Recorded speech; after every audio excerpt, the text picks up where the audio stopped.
আজকের এই ভিডিওটিতে আলোচনা করব কিভাবে আপনি স্টেট ব্যাংকের নমিনি ফর্ম ফিল আপ করবেন।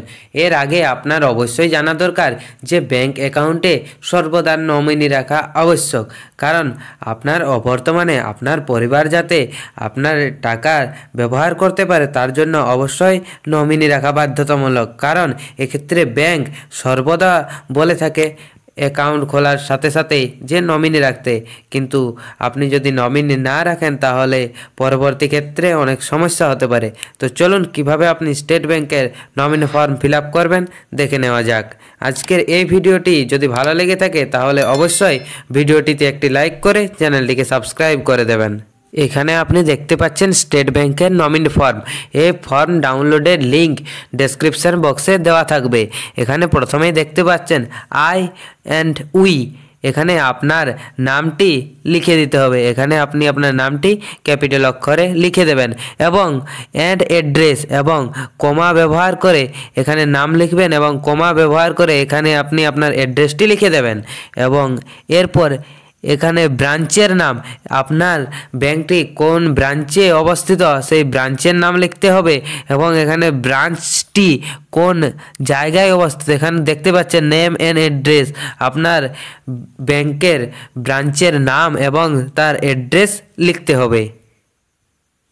এরপর একটু নিচের দিকে এলেই দেখতে পাবেন এখানে লেখা রয়েছে নেচার অফ, এখানে আপনার অ্যাকাউন্টের নেচার লিখতে হবে। আপনার অ্যাকাউন্টটি যদি সেভিংস অ্যাকাউন্ট হয়ে থাকে তাহলে এখানে সেভিংস অ্যাকাউন্ট লিখতে হবে এবং আপনার যদি অ্যাকাউন্টটি কারেন্ট অ্যাকাউন্ট হয়ে থাকে তাহলে আপনার অ্যাকাউন্টটি এখানে কারেন্ট অ্যাকাউন্ট বলে উল্লেখ করতে হবে।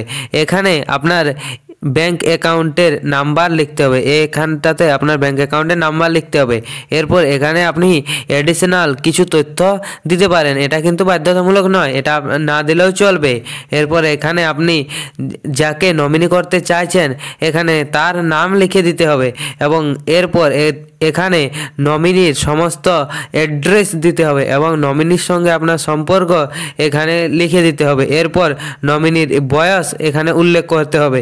এক্ষেত্রে অবশ্যই জানিয়ে রাখি নমিনির বয়স যদি 18 বছরের নিচে, অর্থাৎ নমিনি যদি একজন মাইনর হয় তাহলে তার ডেট অফ বার্থ অবশ্যই উল্লেখ করতে হবে। এখানে যদি নমিনি মাইনর হয় তাহলে এখানে ডেট অফ বার্থ নমিনির লিখতে হবে এবং যদি নমিনির বয়স 18 বছরের ঊর্ধ্বে হয় তাহলে এখানটাতে কিচ্ছু লেখার দরকার নেই।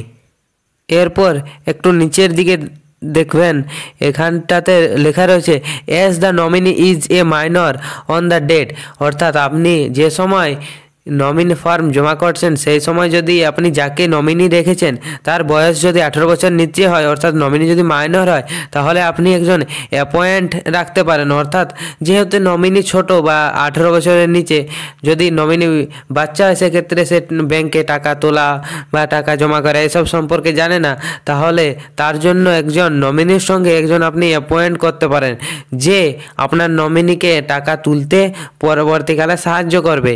এরপর এখানে ব্রাঞ্চের অ্যাড্রেস লিখে দেবেন এবং আপনি যে ডেটে ফর্ম জমা করছেন সেই ডেটটি এখানে উল্লেখ করবেন। এখানটাতে আপনাকে সিগনেচার করতে হবে। আপনি যদি সিগনেচার করতে না পারেন তাহলে আপনি থাম্ব বা টিপসই দিতে পারেন। এরপর এই ফর্মটির সঙ্গে আপনার আধার কার্ড, ব্যাংকের পাসবুকের জেরক্স এবং নমিনির আধার কার্ড এগুলি একসঙ্গে স্টেপল করে ব্যাংকে গিয়ে জমা করতে হবে, তাহলেই আপনার নমিনি ফর্ম ফিল আপ সম্পূর্ণ হবে। টাইপ করে দেবেন এবং ফর্ম ডাউনলোডের লিঙ্ক নিচে ডেসক্রিপশন বক্সে দেওয়া রয়েছে এবং ফর্ম পূরণের সময় যদি কোনো অসুবিধা হয় তাহলে নিচে কমেন্ট বক্সে কমেন্ট করে জানান।